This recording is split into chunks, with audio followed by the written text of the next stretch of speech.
HMPV அப்படின்னு சொல்லக்கூடிய human meta pneumo virus வந்து சைனாலேருந்து ரொம்ப அதிர்வலைகளை வந்து கிளப்பிக்கிட்டு இருக்கு. மீண்டும் லாக்டவுன் வருமா? இந்த ஹெச்எம்பிவி வைரஸ்னால் என்ன? இப்போ இந்தியாவில் வேறு கேஸ் வந்துருச்சு, பெங்களூரில் கேஸ் வந்துருச்சு, இப்போ சென்னையில் கேஸ் வருது. அப்படின்னும் போது இதை பற்றி ஒரு விழிப்புணர்வு, இதை பற்றி நம்ம பயப்படணுமா, என்ன ப்ரிகாஷன்ஸ் எடுக்கணும், நிஜமாலே ஹெச்எம்பிவின்ற ஒரு வைரஸ் இருக்கா, இந்த மாதிரி வந்து பல்வேறு விதமான குவரிஸை இந்த வீடியோவில் டீட்டெயிலாக பார்க்கலாம். வாங்க வீடியோவில் சொல்லலாம்.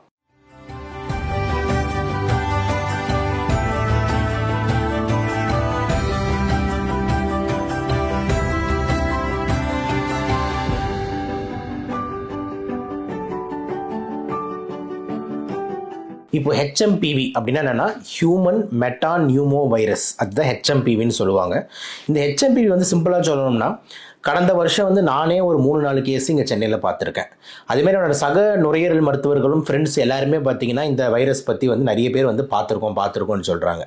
ஆனால் இதெல்லாம் யாரும் வந்து ஒரு பெரிய இதுவாக வந்துட்டு நம்ம எடுக்கலை. ஏன் அப்படின்னா, அந்த வைரஸ் வந்து ரொட்டீனாக வர மாதிரி ஒரு சளி காய்ச்சலோட வருது, திருப்பி ஒரு வாரத்தில் சரியாயிடுது, அவ்வளோதான். ஸோ அது ஒரு பெரிய பேசு பொருளாக வந்துட்டு எந்த டாக்டருமே யாருமே நாங்கள் இது வரைக்கும் அதை கன்சிடர் வந்து பெருசாக பண்ணதில்லை.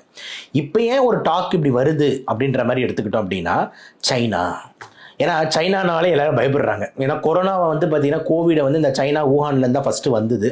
கோவிட் ஊஹானில் வந்து அந்த கொரோனா வந்து பார்த்தீங்கன்னா வேர்ல்டுலேயே வந்து உலுக்கி போட்ட ஒரு பேண்டமிக்கு லாக்டவுன் இப்படின்ற மாதிரி வருது.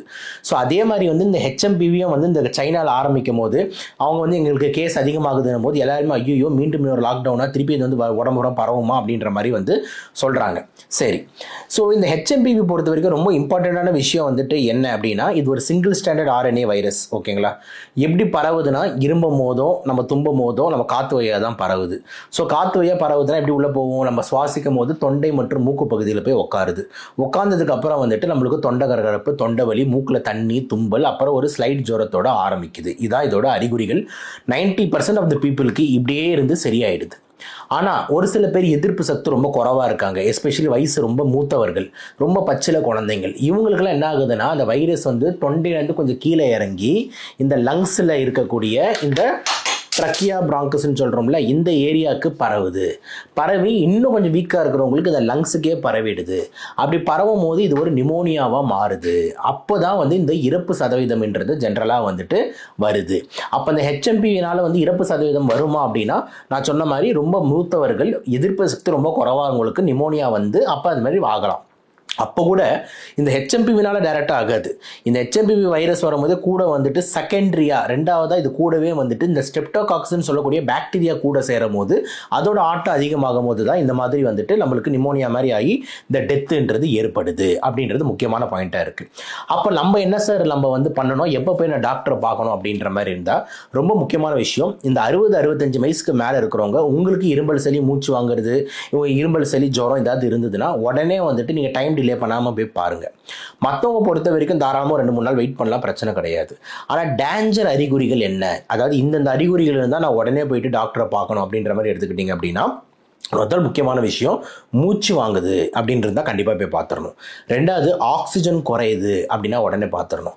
சுயநிலவு கம்மியாகுது கண்டிப்பாக பார்த்துடணும். இரும்பி ரத்தம் அதிகமாக வருது கண்டிப்பாக பார்த்துடணும். அப்போ 4 முக்கியமான விஷயம் என்னென்ன? மூச்சு வாங்குது, ஆக்சிஜன் குறையுது, சுயநிலவு கம்மியாகுது, அதே மாதிரி வந்து பார்த்திங்கன்னா ரத்தம் மாதிரி இரும்பி எடுக்கிறேன்னா அப்போ இதெல்லாம் டேஞ்சர் அறிகுறிகள். அப்போ நம்ம உடனே வந்து பார்த்திங்கன்னா டாக்டரை போயிட்டு பார்க்கணும் அப்படின்றது முக்கியமான பாயிண்ட்டாக வந்துட்டு இருக்குது. இது வந்து எல்லா வைரஸ்க்கும் பொருந்துன்றது ரொம்ப முக்கியமான விஷயம். அதாவது நுரையீரல் தொற்று காஸ் பண்ணுற எல்லா வைரஸ், இப்போ எக்ஸாம்பிள் கொரோனா எடுத்துக்கோங்க, அதுக்கும் இதே தான் டேஞ்சர் அறிகுறிகள். நம்மளோட பன்னிக்காய்ச்சல் எடுத்துக்கோங்க, அதுக்கும் இதே தான் டேஞ்சர் அறிகுறிகள். அதே மாதிரி இப்போ சொல்கிறக்கூடிய அந்த ஹெச்எம்பிவி வைரஸும் அதுக்கும் இதே தான் டேஞ்சர் அறிகுறிகள். ஸோ நுரையீரல் தொற்று வர வைரஸ் எல்லாமே டேஞ்சர் அறிகுறிகள். இதெல்லாம் இருந்தால் போய் பார்க்கணுன்னா இதெல்லாம் தான். மற்றபடி இதுக்குன்னு தனி மருந்து அப்படின்ற மாதிரி ஒன்றும் கிடையாது. கன்சர்வேட்டிவ் ட்ரீட்மெண்ட் தான். நல்லா ரெஸ்ட் எடுங்க, நிறைய தண்ணி குடிங்க, அதுக்கப்புறம் சாப்பாடு டயட்லாம் வந்துட்டு கார மசாலா இல்லாமல் பிளாண்டாக வந்துட்டு கொஞ்சம் வச்சுக்கோங்க. 4-5 டேஸில் வந்துட்டு ரெக்கவர் வந்து ஆகிடும். இப்போ வந்து ஒரு சில முக்கியமான விஷயங்கள் வந்து இந்த வைரஸை பற்றி ப்ளஸ் இந்த இதை பற்றி நான் இன்னும் கொஞ்சம் வந்து விரிவாக வந்து சொல்ல விரும்புகிறேன். கொஞ்சம் அரசியல் சார்ந்த விஷயங்களும் கொஞ்சம் இதை பற்றி பேசுவோம். என்ன அப்படின்ற மாதிரி ஒரு கான்செப்ட்ஸ் எடுத்துக்கிட்டிங்கன்னா, இப்போ இந்த ஹெச்எம்பிவி வந்து பார்த்தீங்கன்னா உங்களுக்கு தெரியும் வந்து சைனாவில் வந்து ஆரிஜினேட் ஆகுது. கரெக்டாக? இப்போ நான் போன வாரம் கூட வந்து நம்ம தந்தி டிவியில் வந்து ஒரு இன்டர்வியூ கொடுக்கும்போது பார்த்தீங்கன்னா, இந்த கோவிடை பற்றி வந்து ஒரு சர்ச்சை வந்து இப்போ வெளியே வருது. அமெரிக்கன் பிரசிடென்ட் எல்லாருமே வந்துட்டு இந்த சைனாவில் வந்துட்டு ஒரு லேப் வச்சுருக்காங்க. அந்த லேப்லேருந்து தான் இந்த கோவிட் வைரஸ் லீக் ஆச்சா அப்படின்ற மாதிரி கன்ஃபார்ம் பண்ணணுன்ற மாதிரி கேட்குறாங்கன்ற மாதிரி ஒரு டாபிக் பற்றி பேசணும். அதனால் முக்கியமாக நான் என்ன சொல்கிறேன்னா, உங்களுக்கு ஒரு சின்ன காமெடி உங்களுக்கு தெரியும். யாருன்னா இப்போ செந்தில் கவுண்டமணி. செந்தில் சார் கவுண்டமணி சார்னா உங்களுக்கு எல்லாருக்கும் என்ன தோணும்? செந்தில் சார் கவுண்டமணி சார்னா எல்லாருக்கும் என்ன தோணும்? சிரிப்பு, நகைச்சுவை, ஜாலி. ஆனால் திடீர்னு செந்தில் சாரும் கவுண்டமணி சாரும் கத்தியெல்லாம் எடுத்துக்கிட்டு பயங்கரமாக எல்லாம் ஒரு படத்தில் வெட்டுன்னு வெட்டுறாங்கன்னா நீங்கள் யாராவது நம்புவீங்களா? அதே தான் இங்கேயும் பொருத்தி பார்க்கணும். இப்போ இருக்கிற ஹியூமன் மெட்டானிமோ வைரஸ்ன்றது இத்தனை வருஷமாக நம்ம பார்த்துக்கிட்டு இருக்க ஒன்று தான். சைலண்ட்டாக வரும், போவோம், பெரிய அளவுலலாம் வந்து பிரச்சனையை உண்டு பண்ணாது. ரொம்ப வயசானவங்க தான் பிரச்சனையை உண்டு பண்ணும். ஆனால் இப்போ திடீர்னு இந்த ஹியூமன் மெட்டானிமோ வைரஸ் இப்போ வர்றது, சைனா சொல்கிறது வர்றது வந்து திடீர்னு பல பேர் உயிரை எடுக்குது. பல பேருக்கு வந்து ஹாஸ்பிட்டல் அட்மிட் ஆகிறாங்க, வென்டிலேட்டரில் போகிறாங்க, இறப்பு சதவீதம் அதிகமாகுதுன்னா அப்போ வந்து எப்படி செந்தில் கவுண்டமணி சார் ராட்சசன் படத்தில் நடித்தாங்களோ, அதே ராட்சசன் படம் மாதிரி மாறினாங்களோ, அப்போ அதே மாதிரி இந்த ஹியூமன் மெட்டா வைரஸ் எப்படி இப்படி மாறுச்சுன்ட்டு ஒரு பெரிய கேள்விக்குறியை நம்ம எழுப்பணும்.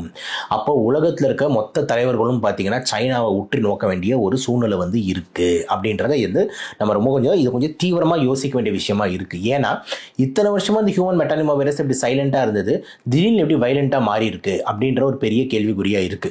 அது லாஜிக்கா சில பேர் சொல்லலாம், சார் மியூட்டேஷன் சொல்றாங்களே, அதாவது அதுவே அதை மாத்திக்கிட்டாமே, அப்போ அந்த மாதிரி இருக்கலாம். கண்டிப்பாக உறுதி மியூட்டேஷன் பண்ணோம். இத்தனை வருஷமா பண்ணாத மியூட்டேஷன் திடீர்னு இந்த வருஷம் மட்டும் எப்படி அதிகமாகுது? அப்படி அது மட்டும் இல்லாமல் அந்த மியூட்டேஷன் ஏன் சைனாவில் மட்டும் தான் நடக்குது, வேற ஊரில் மியூட்டேஷன் நடக்காதா? இப்படின்றதுலாம் பல கேள்விகள் எழும்பும். ஆனால் இப்போ கிடையாது. எப்போ எழுப்புவோம் அப்படின்னா, சப்போஸ் இந்த ஹெச்எம்பிவி வைரஸ் ரொம்ப ஸ்பீடாக அதிகமாக பரவி லாக்டவுன் வந்து பல பேர் உயிரை எடுக்க ஆரம்பிக்குதுன்னா அப்போ இந்த கேள்விகள்லாம் நிச்சயமாக எழும். ஆனால் அது வரைக்கும் இப்போதைக்கு இதெல்லாம் நம்ம மைண்டில் பதுக்கி வச்சுருக்கோம். கண்டிப்பாக நம்ம வந்து இந்த மாதிரி வரும்போது பல்வேறு ஆங்கிளில் வந்து நம்ம இதெல்லாம் டிபேட் பண்ணணும் அப்படின்றதுல மாற்று கருத்து வந்து கிடையாது. ஸோ மற்றபடி ப்ரொடெக்ஷன் ஆங்கிளில் நீங்கள் என்ன பண்ணணும் அப்படின்ற மாதிரி எடுத்துக்கிட்டிங்கன்னா, நான் சொன்ன மாதிரி அதெல்லாம் தாண்டி கொரோனாக்கு என்னென்னலாம் ப்ரிவென்டிவ் ப்ரோட்டோகால் பண்ணிங்க, கையில் எல்லாம் நீட்டாக கழுவிக்கிறது, வாயில் வந்து பார்த்தீங்கன்னா எப்பவுமே நீட்டாக வச்சுக்கிறது, ப்ரஷ் பண்ணிடுறது, கல்லுப்பு போட்டு கொப்பளிக்கிறது, அதை தாண்டி வந்து பார்த்தீங்கன்னா வந்துட்டு வெளியே வந்து போகும்போது மாஸ்க் போட்டுக்கிறது, இது மாதிரி எல்லா விஷயங்களும் வந்துட்டு நம்ம செய்ய வேண்டிய வந்து தேவை வந்து இருக்குது.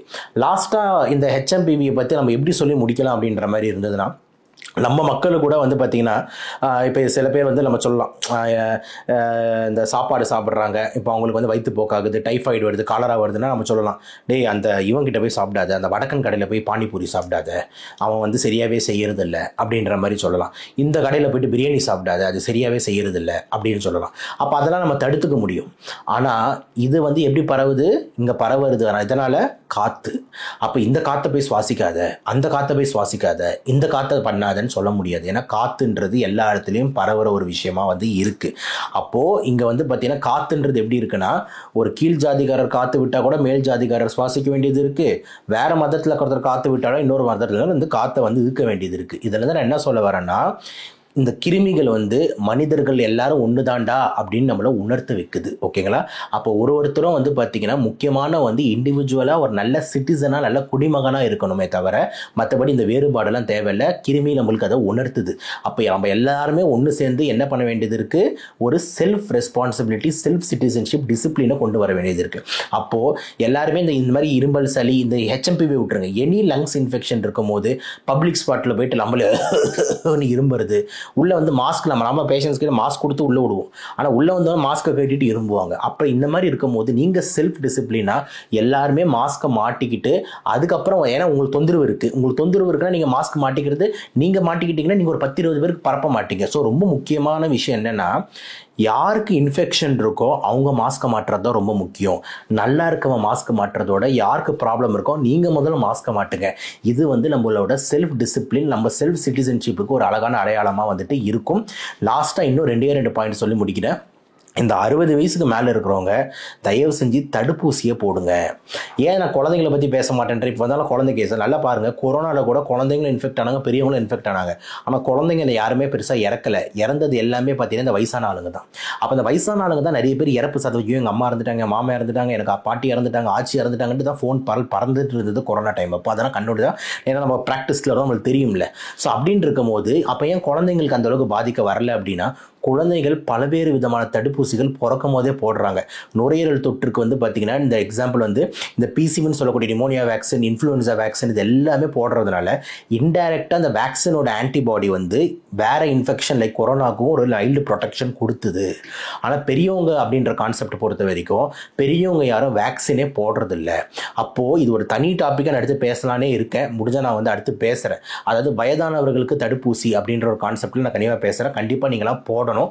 ஸோ அது வந்து நிமோனியா, பன்னிக்காய்ச்சல், இந்த தடுப்பூசிலாம் போடணும். அதை நான் தனியாகவே ஒரு வீடியோ வந்து உங்களுக்காக வந்து போடுறேன், கூடி சீக்கிரம் போடுறேன். ஸோ தயவு செஞ்சு தடுப்பூசின்ற கான்செப்டும் நீங்கள் வயதானவர்கள் கொண்டு வாங்க. இந்த ஹியூமன் மெட்டானியூமோ வைரஸ்க்கு ஏதாவது மருந்து இருக்கான்னு கேட்டிங்கன்னா கிடையாது. இந்த ஹியூமன் மெட்டானியூமோ வைரஸ்க்கு தடுப்பூசி இருக்குன்னு கேட்டிங்கன்னா இப்போ வரைக்கும் கிடையாது. ஃபியூச்சரில் டெவலப் பண்ணுவாங்கன்னா கண்டிப்பாக அது ஒரு பேண்டமிக்காக மாறுது, பெருசாக கேஸ் ரேஸ் ஆகுதுன்னா கண்டிப்பாக பண்ணுவாங்க. ஸோ இதெல்லாம் முக்கியமான தகவல்களாக வந்து இந்த ஹியூமன் மெட்டானியூமோ வைரஸாக பற்றி இருக்குது. ஸோ இதை பற்றி வந்துட்டு யாரும் வந்து ஒரு வதந்தி பரப்ப வேண்டாம். லாக்டவுன் வந்துடும், அவ்வளோதான் முடிஞ்சிருச்சு, இறப்பு சதவீதம் அதிகம், எதுவுமே தெரியாது. எல்லாமே நம்ம உற்று நோக்க வேண்டிய தேவை இருக்குது, ஃபாலோ பண்ண வேண்டிய தேவை இருக்குது. எனக்கு தெரிஞ்ச ஹியூமன் மெட்டானியூமோ வைரஸ் வந்துட்டு நம்ம செந்தில் சார், கவுண்டமணி சார் தான். ஆனால் இதே இந்த ஹியூமன் மெட்டானியூமோ வைரஸ் இல்லைடா நான் செந்தில் கவுண்டமணி இல்லை ராட்சசன் அப்படின்னு சொல்லுதுன்னா நம்ம பொறுத்திருந்து தான் பார்க்கணும். அப்போ நம்ம எல்லார் கண்களும் யாரை நோக்கி திரும்பணும் அப்படின்னா சைனாவை நோக்கி தான்.